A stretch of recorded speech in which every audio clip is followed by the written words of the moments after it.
All right, guys, welcome TE family. Guys, we're in our what is this? Our third session of the master class. Yep. Yep. All right, so by now everybody should have their corporation set up, your website set up, and your marketing tools. Hmm. Now I want to get we're gonna get I'm gonna get them some topics first though. About all this coronavirus stuff, man, they going haywire. Yeah, they are. They going nuts. Now we gotta stay focused. We gotta walk by faith. We can't let that distract us. See, it's a distraction. They want to keep you just scared and walking in fear, fearful and not focused, man. Try to get your mind. I'm telling you, man, they'll get your mind if you let them, man. You think they don't tell us about our mind for a reason? They teach you nothing about your mind in school, so it's for a reason. So guys, don't let that affect us one bit. We're gonna buy houses no matter what. No matter what the market is doing. When you know more than one transaction, it doesn't matter what the market is doing. But what we're doing is buying these properties subject to. That's what we're focusing on tonight. And like I say, no matter what the market does, guys, if you got some properties and you're cash flowing, it doesn't matter. Like I said a couple of years ago, when the market crashed end of '07, I only had 3 properties cash flowing. But one of my good buddies, he had 50 cash flowing, subject to properties. Guys, he wasn't affected a bit. His lifestyle didn't change one bit. And the market was down for a while. And actually, he bought more subject twos when the market went down. So, hey, this is a good business. Like I say, even if you did it just for your own personal house, it's worth it. For your own personal house, it's worth it.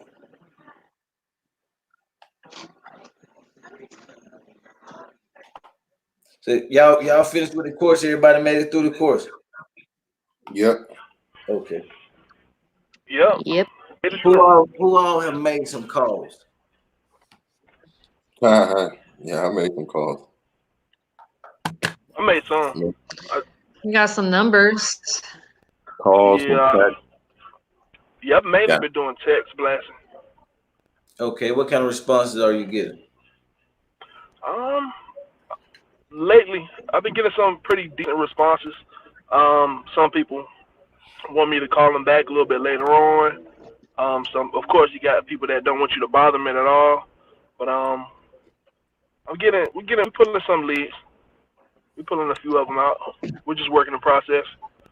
Now, when they text back, make sure you pick up the phone and call them back. When they say yes or call now, make sure you guys are, hey, you right there by the phone, because you could catch them while they're hot. The chances of you closing are better. Dave, tell us a little bit about going on with your lead. How did you find your lead? I believe it was either the newspaper or from the CRM that I used, the REI Pro, and I just made a list of that.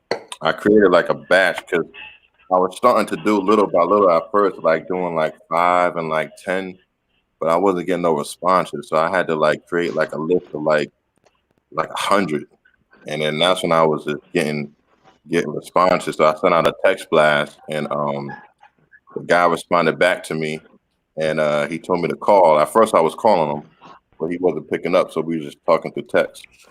And then I gave him a call, and then we just started talking, man. I mean, we had talks about the coronavirus, he's traveling, he lost his job, his family's out of the house. He just wanted to get rid of his house, and a lot of other people was calling him too. So I just built a rapport with him. First it was text messaging, and then we just started talking over the phone. And then after I talked with him about like a day, we got on the phone with the bank. It wasn't the bank. It's actually a um those people who like bill you or whatever, like work for the bank. but it's not the actual bank. It's like a collections agency. And then got on the phone with them, ordered the what's that? The mortgage payoff, and then also the reinstatement. And they said about take about 10 business days, so it should be here like sometime next week. And then I called the attorney's office, and they said it's about 5 business days. So I'm still waiting for those documents, and I'm going to see the property tomorrow. He said that his family will be over there tomorrow. I'll go see the property tomorrow, so I get to check it out because he started talking about numbers, man. But I was like, you got to chill with the numbers because I don't even know how your property looks. I don't even know what repairs need to be done. I don't know anything. So tomorrow I get to check it out, and then we go from there. Oh, good. So you're gonna get by there tomorrow? Yeah, I'll be by there tomorrow. I told him like around 1 or 2. He said his son will be over there. So I'll take a look at the property tomorrow and see what happens. I'm gonna take some photos, videos, and all of that. And waiting to get the documents from the bank, and then we'll see what the numbers do. Yeah. So make sure you take a lot of pictures because these pictures, that's what you're gonna use online when you get ready to market the property, and get a lot of your videos. When you take pictures of the room, try to get the entire room, in the picture, not like half of the room. No, get the entire room, different angles too. Take a lot of pictures because you're gonna look through when you get ready to post them online and see which one's the best one. Right. Yeah. Right. So see how that's why I tell people get in the master class because without you being able to talk to me and I'm able to tell you, hey, do this, call the bank. You see how the mortgage company told you 10 days, attorney office 5 days. Yeah. So you got to be linked in order to we make it happen, man. Make it happen. Yeah, man. That was crucial too, man. That information because I didn't even know that I can call that attorney's office and get those documents. I was just like I was surprised that they can get it to me quicker. So so the guy actually has another, I believe it's another lien because he said he got a grant from the state, but he says if he leaves the house, if he sells the house within 5 years and he just got the grant last year, he's gonna have to pay it back. So I didn't, that wasn't a really big of a deal to me because I remember in the course, you were saying like with the second lien you could kind of like discount it. The major lien is around 191,000 from what the bank is telling me. And if you go on like Redfin or Zillow, the value is about, I would say, from like 265 to like 280 maybe. So there's some equity in it, but I got to see how it looks from the inside, and I'll see that tomorrow. So tell me the numbers on it. The value 265. How much do we owe on the first mortgage? Right now it's 191, and he's back on 6 payments. The bank says 6 payments, and that's around like 8,800. The 6 payments that he's back on, and he owes 191, and on the on REI Pro it says that grant is like around 17 grand from Georgia State, but he's telling me it's like 10 grand, but it says 17 grand what that loan is. So they probably got a lien on the house too, I'm guessing. I mean, whatever that grant is, but So about 17,000 for the lien. yeah. But I'm gonna tell you how to do a quick title search. okay. That way you can see everything on the title. Guys, coaching students, guys, if you Brick, we haven't forgot you got to get those calls. So this will be a part of the call. Or y'all could just, email Lynn for this link. But you can go to, let me pull it up real quick. You can go to this website, guys. Especially if you got one out, don't go out and do this stuff and you don't have a deal, man. Don't go doing all these title searches for nothing. Make sure you got your deal, a good yes. Then you start doing your homework, doing your due diligence. And one good thing too, once you go by and look at the property, we're gonna be able to send him the contract by Adobe sign or electronic signature, and he's gonna be able to sign it while he's driving the truck because he's a truck driver. Yeah, I was gonna ask you that too, man, because he was like, he was telling me, he's like, hey, man, everything could be e-sign, man. I don't need a beat. And I was like, nah, man. Cause I remember sir, man. It's a blessing, man. I swear to God, man. that's It's crazy. such a blessing now, man. We didn't have all this stuff when I started. Everything you had to go get an old-fashioned fax machine, take it up on there, scan it, and fax it. Hope they got a fax. Most people don't have a fax, so they got to go to Office Depot and all this crap, man. It is such a blessing now, man. Yeah. Oh my God. You know, one thing I'm wary about is that, just talking to them and making sure they are who they are. But one thing though that I got to verify with him, at least he got to, when we was talking to the bank, he got to verify his social and everything like that. So I knew at least this guy's legit, Yeah. When you get that far, they're serious because that's what you got to do, especially in the pre-foreclosure situation. You got to get straight on. Because in Georgia, like we say, we only got 2 or 3 weeks, man. It's like camera action, baby. You can't be moving all slow. If you move slow in Georgia, guess what? You will not have a deal. When you say 2 to 3 weeks, you mean 2 to 3 weeks after the foreclosure date or 2 to 3 weeks before the foreclosure date? Before the foreclosure sale date. You know that foreclosure sale date is April 7th. Right. So 2 weeks before that. I'm saying when they hit the list, by the time it get out there public notice, usually got when they hit online, usually about 3 weeks. You may have 4 depending on the month. Some months are like, but the first Tuesday of every month in Georgia is a foreclosure, and we non-judicial. We're non-judicial state, which means, hey, you can't go in front of the judge and ask for another 30 days. You get foreclosed. It don't go in front of the court. You just foreclose. Go to foreclosure, and the only way to stop it, is a bankruptcy. Other than that, or the mortgage company works something out with you. Mm-hmm. But I'm gonna tell you what, guys, it's absolutely the best time right now because guess what? The government and Trump, the administration, they got the people foreclosures put out, so it's on hold for about 2-3 months, maybe longer. I've seen that, man. So now, if you got a deal in the pipeline, you can go ahead and put it on the contract, find you a tenant buyer, and you don't have to come out the pocket with the arrears with the 8,000. So this house is 265. You mess around and get 20, anywhere from 15 to 20, 25,000 down, right? It's only 10,000 to catch up the payment. Just say you got 20,000 down. Mm-hmm. You do 10,000 to catch up the back payments. You got 10 grand in your pocket, minus whatever you get a seller. Mm-hmm. So now you just did another closing. You didn't have to come out of pocket with nothing. Yeah, I'm hoping it goes that way, man. That sounds smooth. That sounds smooth, man. Yeah, so all you gotta do now, once you get it under contract, then you're gonna have him call in about this. Hey, man, this way we need some help. The coronavirus, I'm telling you, it's all kind of coronavirus relief now. Yeah, man. But everybody, mortgages, hey, if they ain't going to foreclosure, they got to call in to certain banks. Mm-hmm. But if they don't call in, they won't get that relief. But that allows you guys to be able to market the properties. You get one under contract. You want to come out of pocket with anything. No money. Can I ask you a question, David?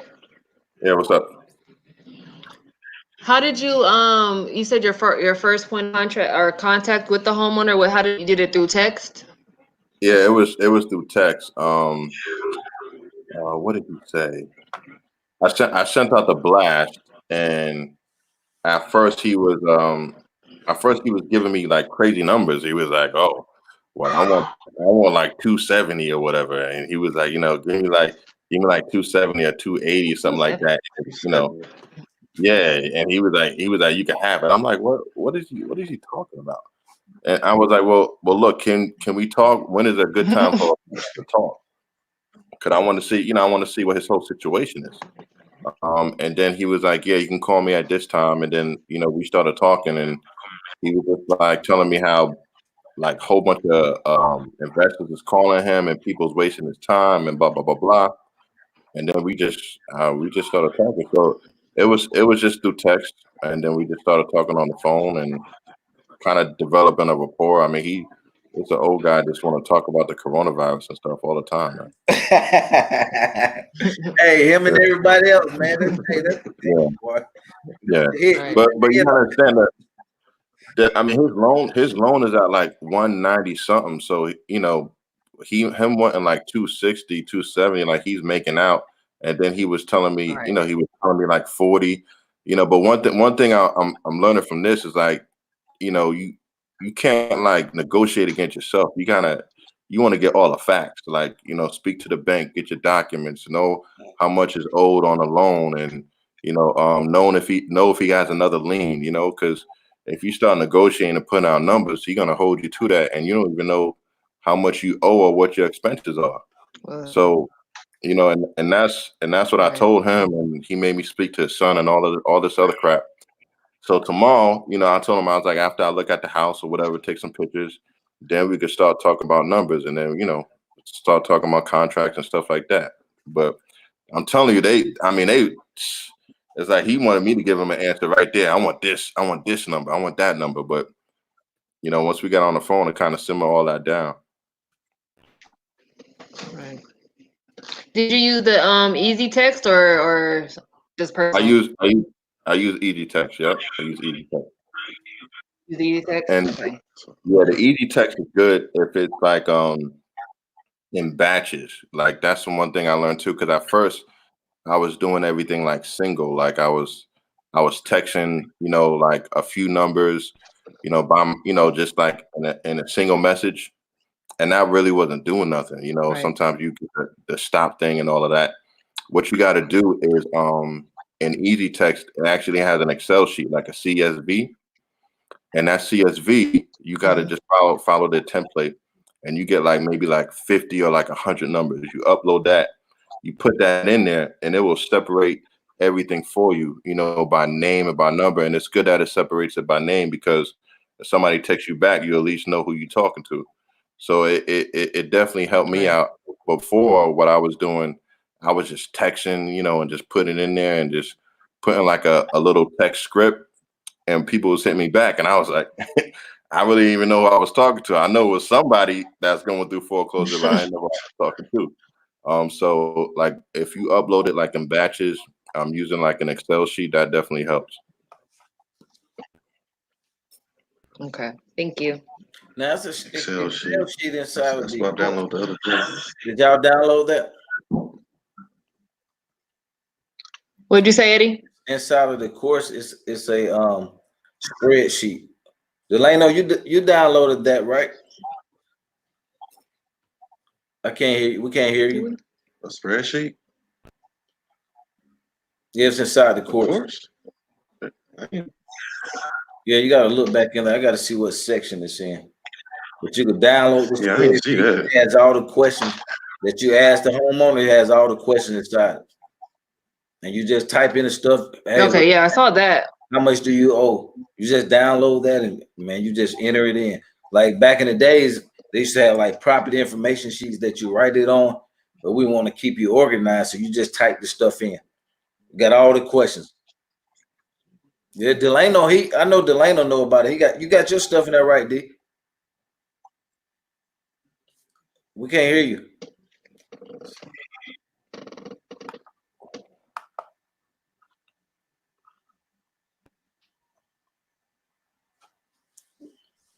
Nope. No. We Nope. can't Can't hear you. hear you. We're gonna be just live, guys. We're gonna answer some questions, and then we're gonna get back into our session. So we're gonna answer a couple of questions. Then D, we'll let you once we log out. Then if we can't hear you, you may have to call back in. Okay. Yeah. That's right. Somebody said you don't say contract, say agreement. Yeah, make sure you say agreement, guys, instead of contract. Let's sign this agreement. You don't want to say contract. Contract kind of sound kind of harsh, but people like, let me think about this.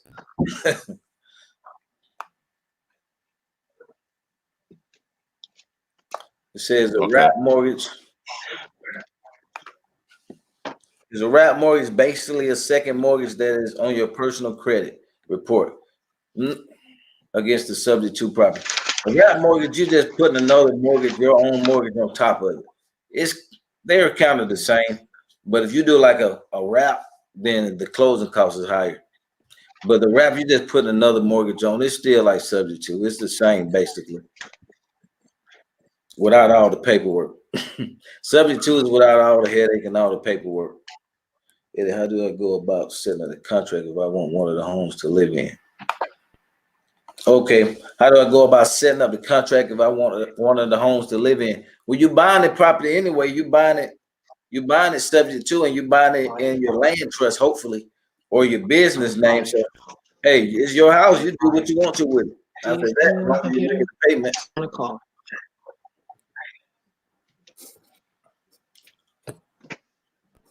What's up, Home Solutions? Eddie, who made the comment about finding an attorney on your Facebook group?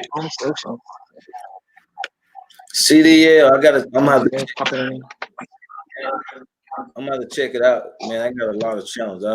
It's hard to read all this stuff every day. What's up, Jerome? All right, guys. So hey, we getting ready to get back into our intimate class.